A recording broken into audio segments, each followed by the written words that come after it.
A continuación, salud renal y reumatología.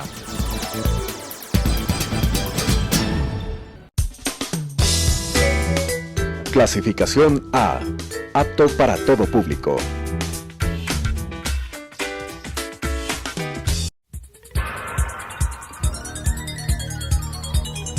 Las opiniones vertidas en este espacio por la producción y dirección del programa son de exclusiva responsabilidad de sus autores y de quienes intervienen en ellos.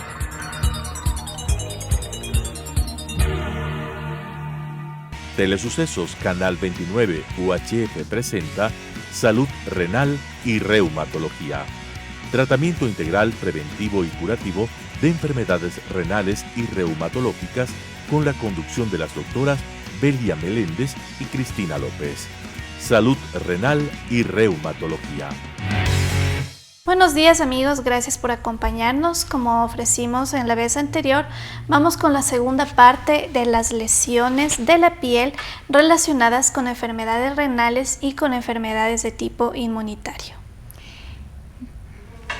Bienvenidos.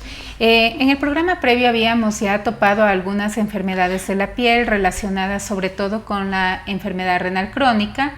Habíamos mencionado problemas de uñas, problemas neoplásicos, la calcifilaxia, que son como más frecuentes, y el prurito urémico.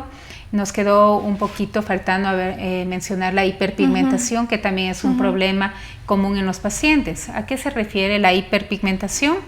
Es que las áreas que están expuestas a la luz suelen tener una coloración más oscura. Así es, una coloración más oscura, tienden a aparecer en áreas poco habituales, como por ejemplo las palmas, las plantas, la mucosa oral, la mucosa nasal, y pues esto se debe a que hay una alta actividad de melanina, ¿no? La melanina no es más que el pigmento de nuestra piel. No se sabe por qué la melanina actúa de manera tan agresiva, digamos así, sobre las mucosas y sobre la piel. También se acompaña pues de la caída de cabello, de la llamada o conocida, mejor conocida como alopecia, y en los sitios de alopecia también puede existir zonas de diferente coloración. En pacientes que utilizan cierto tipo de medicamentos, pues en el caso de los pacientes que utilizan hidroxicloroquina, puede haber hiperpigmentación de la piel, pero no es en mucosas. Aparentemente y probablemente la pigmentación en las mucosas en el paciente renal es debido al uso de la heparina. Sí, se ha podido asociarle algunas veces con la heparina, que es el anticoagulante que se utiliza durante la terapia de diálisis, como un factor que puede predisponer. Sin embargo, hay pacientes que sin utilizar la heparina también tienen este tipo de trastornos. Entonces, al parecer es multifactorial, ¿no? Las toxinas urémicas, la anemia, los restricciones de alimentación, medicamentos. Entonces es todo un conjunto de situaciones que llevan al paciente a padecer este tipo de problema de piel, que si bien es cierto no es grave ni compromete la vida del paciente, sí afecta a la parte estética, la calidad de vida, y entonces obviamente tenemos que ayudarle para que el paciente se sienta mejor con cómo se mira a él, ¿no? Cómo se siente con su cuerpo, con su organismo. Claro, es por su estética, es la imagen que da el paciente. Él no quiere proyectar, ningún paciente quiere proyectar su enfermedad. Exactamente, entonces siempre que el paciente tenga algún problema de pigmentación, de que está más pigmentada, de que han aparecido manchitas, sí es importante enviarle al dermatólogo para que determine si es por algún medicamento. A veces los medicamentos también, no en todos los pacientes, pueden hacer reacciones adversas que nosotros no conocemos o no esperamos, y podemos cambiar por otro tipo de medicamento. Pueden seguir las indicaciones dermatológicas, que habitualmente incluyen siempre el uso de protector solar, que es importantísimo. Sí, y yo también creo que es importante que el dermatólogo entre al juego. Pues es muy conocido, nosotros que trabajamos en áreas rurales, las farmacias llenas de medicamentos corticoides de altas y medias potencias para el granito que le salió al niño en la nalguita por el pañal. Y es algo sumamente serio. Con esto queremos decir que un grano o una lesión que tenga usted, un familiar suyo, no se automedique, no utilice corticoides. El médico dermatólogo es el único indicado que le va a poder decir de qué se trata esa lesión y cómo debe tratarse. Claro, efectivamente, y muchas veces estas cremas que son de venta libre, aparte de que combinan corticoides, también combinan medicación antifúngica, o sea, para los hongos, antimicrobiano, que es característico, una crema que es muy conocida y que al administrar al paciente... ¿Pega uno o pega a todos? Sí, puede mejorar, así como puede complicar también el cuadro, ¿no? Entonces sí es importante tener la visita dermatológica, es importantísima esta especialidad para tener un buen control, un control adecuado. Pero aparte de las manifestaciones que tenemos en la piel, también pueden darse manifestaciones, alteraciones en lo que es la mucosa bucal del paciente, entonces en la área interna de la boca, que muchas veces el paciente o pasa por alto o no nos comunica simplemente porque no lo ve importante, porque no quiere que lo revisemos. ¿Cuáles son estas alteraciones? La que más comunican, la más común, la sequedad de la boca. El paciente siempre se queja de sequedad de la boca o sabor metálico. Esto se asocia mucho igual a las toxinas urémicas, porque intenta el cuerpo eliminar toxinas por todas las glándulas que tiene disponible, y la saliva es uno de los lugares por los cuales intenta eliminar, y esto da al paciente ese sabor metálico que muchas veces influye también en el deterioro de la alimentación, porque no quiere comer, porque siente ese mal sabor. O no siente el sabor. Además de esto, se pueden alterar las glándulas salivales, o por el uso de la medicación que toma el paciente o la restricción en el líquido, sienten la resequedad, que también es una molestia constante y que lo que puede agravar en el tratamiento es debido a que el paciente siente la boca seca y toma mucho líquido. Como los riñones no funcionan adecuadamente, se hincha. Entonces, ¿cuál es la idea en esto? Nosotros siempre recomendamos hacer lavaditos de la boca sin tomar el agua, o sea, que haga buchadas y bote. Puede hacerlo con alguna agua de alguna hierbita aromática que esté en el refrigerador, para que esa sensación de frío le dé la sensación de que está más humedecido, de que está fresco, y que se le quite esta sensación y este mal sabor de boca. Claro, pero sabes que ahora tenemos un pequeño problema. Es por el asunto de la pandemia, el paciente utiliza la mascarilla. Y parte del examen físico, aparte de examinar, ¿no?, ingresa a juego nuestro olfato. Nuestro olfato, al no estar sensible a una halitosis, porque el paciente urémico tiene su especial olor. El aliento urémico. Sí, no podemos sentir, no podemos percibir fácilmente. Para mí me ha resultado bastante difícil, y al menos ver la sequedad de la boca, el paciente te refiere, pero no, por la situación en la que estamos, no podemos examinar. Sí, es preferible evitar, pero en tal caso hay pacientes que lo indican, ¿no? Y como es también algo que debe el paciente comunicar, porque muchas veces no es fácilmente evidenciable la sequedad de la boca, entonces debemos actuar ahorita por esto de la pandemia, pues evitar, casi siempre evitamos el estar revisando la boca repetidamente por el riesgo de contagio, pero sobre todo en los pacientes que ya están algún tiempo en diálisis, es más común que ellos nos cuenten, ¿no? Ya se hacen a su estado y les es fácil comunicar. Es más fácil que comuniquen. Ahora, también hay otros tipos de alteraciones, sobre todo en pacientes que aún no han entrado a diálisis. Pueden aparecer lesiones en la boca, las úlceras, que son como pequeños lastimaditos que ocurren tanto en la lengua como en la parte interna de las mejillas, que son los carrillos, o en las encías. Inclusive hay mayor tendencia al sangrado de las encías, porque está el tejido mucho más sensible, y es debido al amonio que está alto en sangre. Esa es una toxina urémica. Entonces el amonio es como que causa una quemadura, una lesión persistente, y esto lesiona la mucosa. Pero eso obviamente mejora con el tratamiento de diálisis y con el aseo bucal apropiado. Entonces aquí también, aparte de los dermatólogos, también entran los odontólogos. Parte del buen control de un paciente con enfermedad renal que esté prediálisis, diálisis o trasplantado, es tener chequeos periódicos con el odontólogo, ¿no? Porque puede haber piezas dañadas que pueden causar infección y aparte de estas situaciones que pueden dañar la encía, ¿no? De igual manera, en el paciente inmunológico, él debe hacerse su chequeo anual de los dientes porque las infecciones subclínicas que el paciente no se da cuenta me pueden estar haciendo que la enfermedad se active. Exactamente. Entonces, exacto. Y también, claro, en los pacientes nefrológicos también muchos tienen enfermedades inmunológicas de base. Entonces sí es importantísimo el control por el odontólogo, ¿no? Bueno, hablemos un poco ya de las enfermedades de tipo inmunológico. Empecemos hablando un poco de la artritis reumatoide, pues ya sabemos, hemos hablado algunas veces de la artritis y es un tema que tenemos que reeditarlo, que hacerlo de una manera un poco más didáctica. Eso es lo que nosotros queremos, que ustedes puedan comprender de mejor manera. Pero bueno, vamos a hablar desde las lesiones más sencillas en la artritis reumatoide, que no es más que la sensibilidad o la fotosensibilidad de la piel a la luz solar o a la luz ultravioleta, debido a los medicamentos que estamos dando. La cloroquina, la hidroxicloroquina, que se hizo muy popular en el asunto de COVID, pues en algunos pacientes, no en todos, tiende a hiperpigmentar, es decir, a manchar la piel. El paciente se queja en la consulta de que se ve más moreno.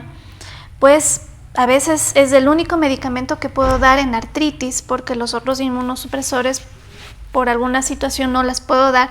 Tengo que mantener con hidroxicloroquina y lo que le digo al paciente es: prefiero verlo morenito a verlo con sus manitos dañadas. Claro, son las situaciones en las que hay que poner en la balanza el riesgo y el beneficio, ¿no? Tenemos un efecto adverso que obviamente afecta la parte estética, pero que nos da un beneficio en cuanto a la enfermedad sistémica que le está afectando al paciente. Entonces, claro, hay que conversar con el paciente e indicarle el beneficio del tratamiento pese a que le esté dando un color más oscuro en la piel, ¿no? Pero hay algo bueno en todo esto, que esta pigmentación primero no va a ser a largo plazo. Si es que se puede suspender el tratamiento en algún momento de la vida, sería excelente. Pero el paciente, así no tenga artritis, así no tenga lupus, así no utilice medicamentos, es obligatorio que utilice protector solar entre 3 a 4 veces al día. Así no salga de su casa. Así no salga el sol, porque tenemos la luz que también mancha la piel. La luz del televisor, la luz de las pantallas. Las pantallas y la luz que alumbra normalmente. Todo eso causa afectaciones en la piel. Bueno, y también en los pacientes que tienen enfermedades inmunológicas puede haber el aparecimiento de heridas que no cicatrizan con facilidad. Cuéntanos, ¿qué has visto tú en estos casos?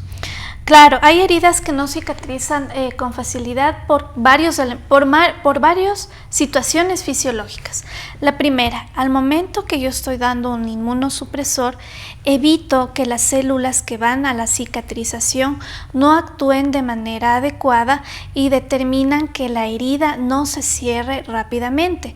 Si yo me corto el dedo con el cuchillo, puede ser que en unos 5 días mi herida ya se sane, pero en un paciente inmunodeprimido por su enfermedad y que tome inmunosupresores, esta cortadura me dura 15 días y es algo común que el paciente llega y se queja y dice: me corté y hasta el momento no me puedo curar.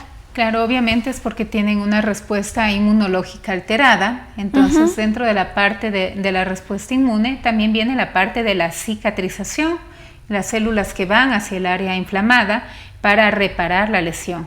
En tal caso, hay que estar pendientes, hay que explicarle al paciente y hay que mantener siempre ese nexo comunicativo. Pero también los pacientes suelen quejarse de dedos fríos. ¿Podemos tal vez regresar la imagen anterior? Exacto, perfecto. Sí. De los dedos fríos, que muchas veces se asocian al fenómeno de Raynaud, que es muy común en las enfermedades inmunológicas y se caracteriza porque los vasos sanguíneos de los dedos se cierran, entonces no permiten una llegada adecuada de sangre. Entonces suelen tornarse, sobre todo las partes de las puntas, las partes distales, de tono pálido y luego pueden tomar una coloración azulada, ¿no? Y luego se vuelven rojizos cuando recuperan la circulación. Es importante tomar en cuenta este síntoma porque puede ser la punta del iceberg de alguna enfermedad inmunológica que se está engendrando y que todavía no está dando la cara. Entonces, un fenómeno de Raynaud nos tiene que estar siempre con una lamparita, con una alerta, diciéndonos que algo pasa.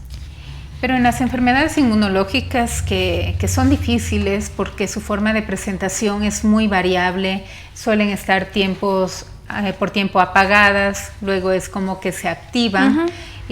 Pueden haber ciertos signos que, como tú dices, nos dan luces para que el paciente pueda darse cuenta que algo está ocurriendo y pueda acudir donde el médico, o para que el mismo médico se dé cuenta de que hay algo que no está normal. Y una de estas luces que hay es el aparecimiento de llagas, de lesiones que aparecen sobre todo en la mucosa oral, sí, y que son ya un signo de que algo no va bien. Exactamente.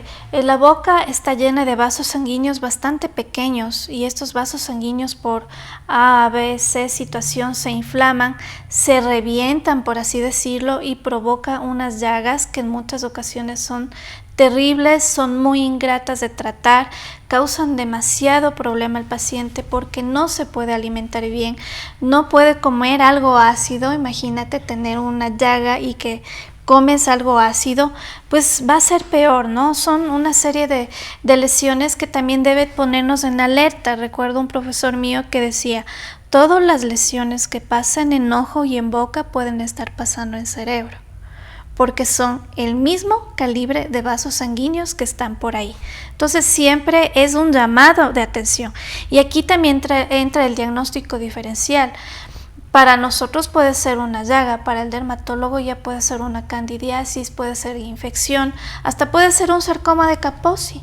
Claro, hay que hacer el diagnóstico diferencial, pero en tal caso el aparecimiento de llagas no es normal. No es normal. Para nada. Entonces, sí es importante que si alguna persona presenta este tipo de llagas a repetición, lo que llaman muchas veces los fueguitos que le salió en la boca, no son fueguitos, sino ya son úlceras que se asocian a otro tipo de patologías y que tienen que ser revisadas rápidamente para poder identificar qué les está causando. Siempre hay algo detrás, ¿no? Claro. Algo más grave. Bueno, en los pacientes también pueden darse un tipo de presentación de estas enfermedades, que es, por ejemplo, el típico paciente que dice, ¿sabe qué? Me golpeé, así súper suave, y se me hizo un moretón enorme. Entonces, eso no es una respuesta normal.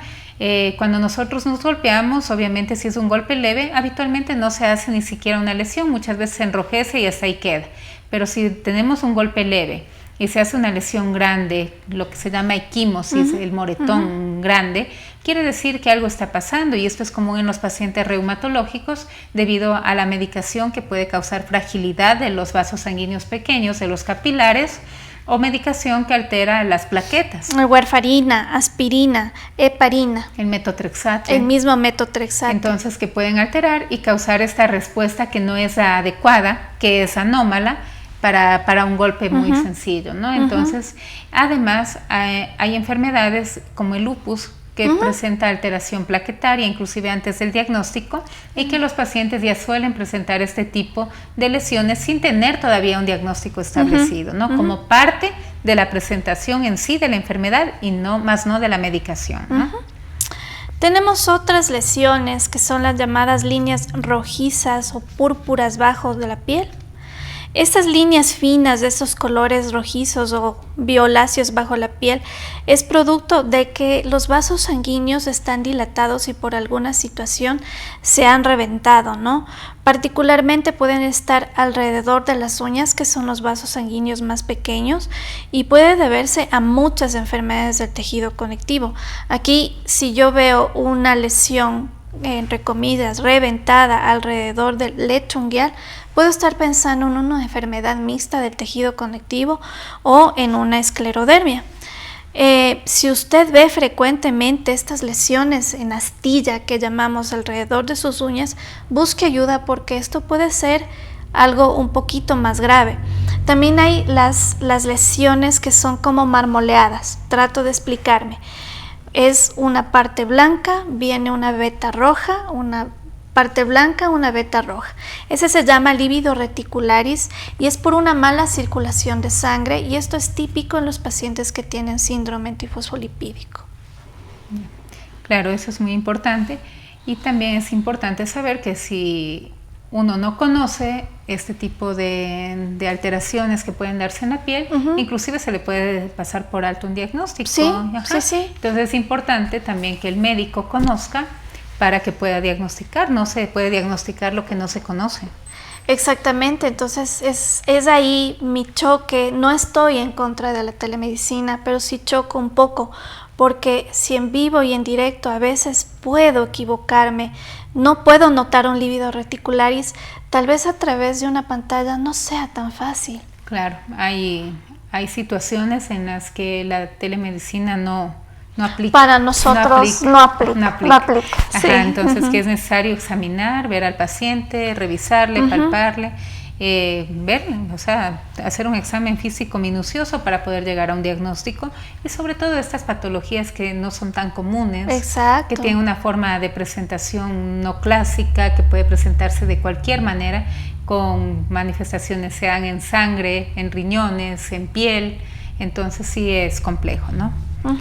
Bueno, y en cuanto a las enfermedades que más causan manifestaciones dermatológicas, una que es muy importante, que es común y que ya hemos hablado antes, es el lupus eritematoso sistémico.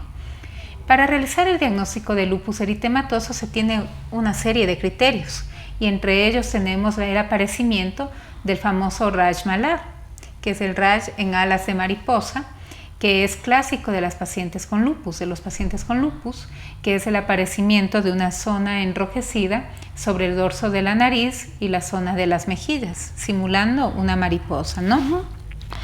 Y precisamente en la segunda imagen, esa es la del lívido reticularis del síndrome antifosfolipídico. Ajá.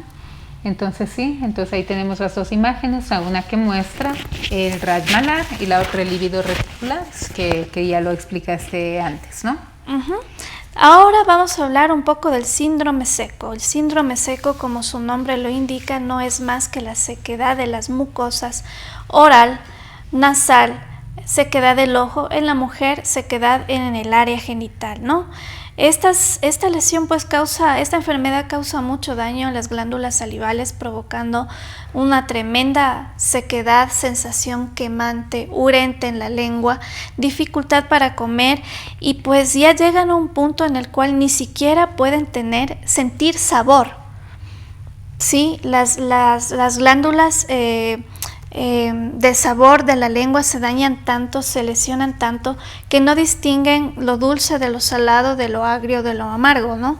Entonces el comer para un paciente con un síndrome seco severo es realmente torturante, porque también su olfato se ha dañado. Es una enfermedad por infiltración a las células, a las glándulas salivales, glándulas mucosas en sí. Entonces, ¿cómo terminan estos pacientes si no tienen un buen tratamiento? La encía va disminuyendo su espesor y poco a poco empiezan a perder sus piezas dentales, no porque tengan mal aseo, sino porque falta saliva, y la saliva es de por sí ya el primer antiséptico que tu boca tiene para defenderte de cualquier agente bacteriano que pueda entrar por ahí. Así es. Es de suma importancia la producción de saliva. Todo lo que tenemos en nuestro cuerpo es importante. Bueno, ahora vamos a hablar un poco de la esclerodermia, que ya habíamos mencionado en el programa previo, a propósito de la fibrosis sistémica de origen nefrogénico que se producía por el gadolinio.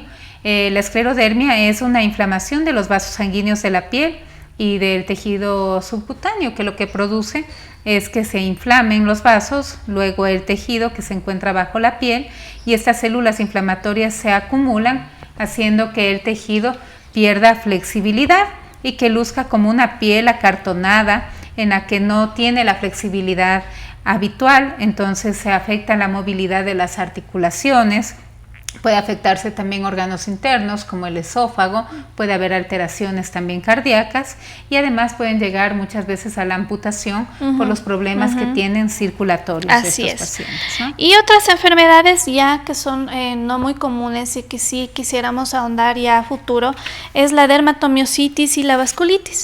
La dermatomiositis pues es una enfermedad paraneoplásica, se expresa posterior o anterior a un tumor. Puede ser una manifestación previa y sutil. Ante esto, pues lo que tenemos que hacer es buscar, analizar de pronto por ahí algún tumor. La piel se torna gruesa, acartonada, las manos muy dolorosas. Y las vasculitis, que son bastante raras en nuestro medio, pues causan daños a los vasos sanguíneos, producen lesiones equimóticas y petequias en los miembros inferiores.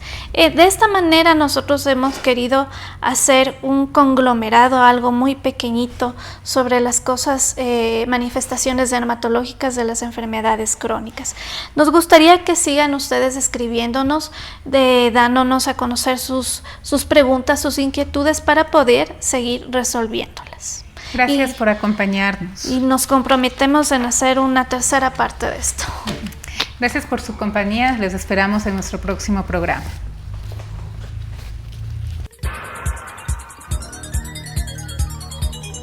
Las opiniones vertidas en este espacio por la producción y dirección del programa son de exclusiva responsabilidad de sus autores y de quienes intervienen en ellos.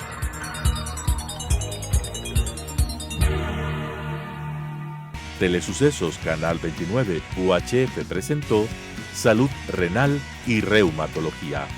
Tratamiento integral preventivo y curativo de enfermedades renales y reumatológicas con la conducción de las doctoras Belia Meléndez y Cristina López. Salud Renal y Reumatología.